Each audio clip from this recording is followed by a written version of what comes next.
Welcome back with more on what to watch here in the final 24 hours. I'm joined by my colleague, NBC News chief political analyst, Chuck Todd. Chuck, I can think of no better Sunday to welcome you back to Meet the Press. Thank you. This is my favorite off-site location that we ever had. These folks here are fantastic at West End Salvage. They are fantastic, and you make it complete. And Chuck, the big X factor is the weather. We want to show folks. We actually did a little experiment. We threw a cup of coffee up into the air outside. Look at what happens, Chuck.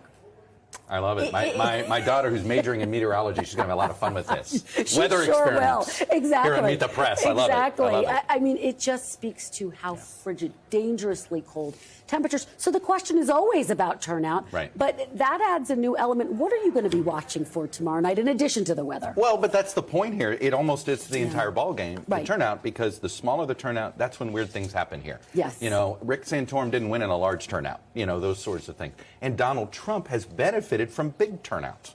He really, you know, when we've had the higher the turnout has been in general election, the better more Trump voters have come. So, and is there a complacency issue that Trump has to worry about? So this is a question where weather has suddenly become the entire ballgame. It should be a real advantage to Ron DeSantis. Here's the guy that has been building an organization longer than any other campaign. He's got the governor on his side, who's got a built-in organization.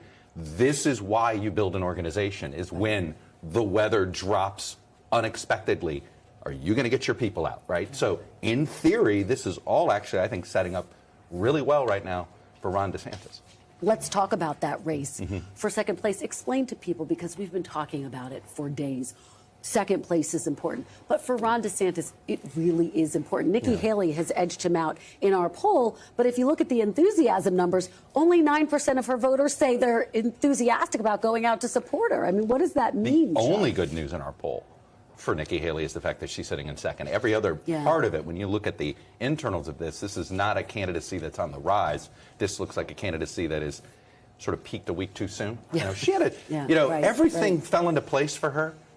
And then all of a sudden it imploded and fell into place on the same day, right? Chris Christie gets out, but then sort of steps on her candidacy. She gets a one-on-one with DeSantis, but she doesn't do so hot, and DeSantis seems to have the better one here. So look, I think second place only matters if Donald Trump's under 50. This is the most Republican electorate you're going to have. And if you can hold the front runner and former president under 50 in this electorate, which is as friendly of electorate as he's going to have, you can do it here, then you can make the case, hey, half the party would like to see this go on. But if he's over 50, I don't know how relevant second place is anymore. Second place is only looks as good as how many percentage points under 50 Trump is. If he's over 50, I don't want to overstate this. I mean, is that close to a game over when you think about, I mean, well, if you're Donald Trump, New Hampshire with a lot of momentum. If you're Donald Trump, the results you want is you're over 50 and Ron DeSantis is in second.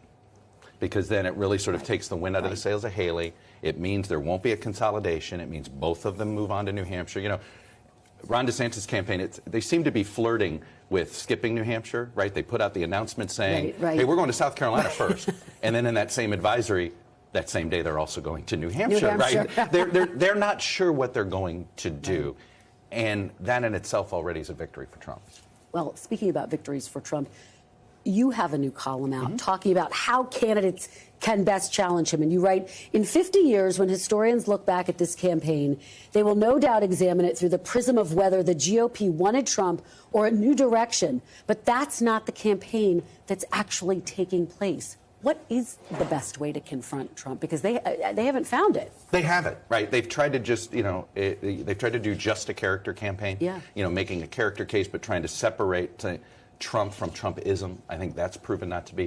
If you look at the last couple of times that there have been major sort of internal disputes inside the party about which direction to go, there was a robust debate on each side. In 64, in 76, even in 16, there were robust debates on this side. There really isn't a debate about whether Trumpism is the right direction for the party.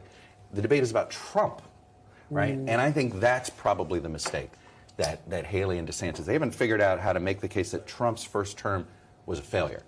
You may have liked the issues he focused on, but his inability to solve these problems is why we have the problems we have today. And they seem to be afraid of making that argument.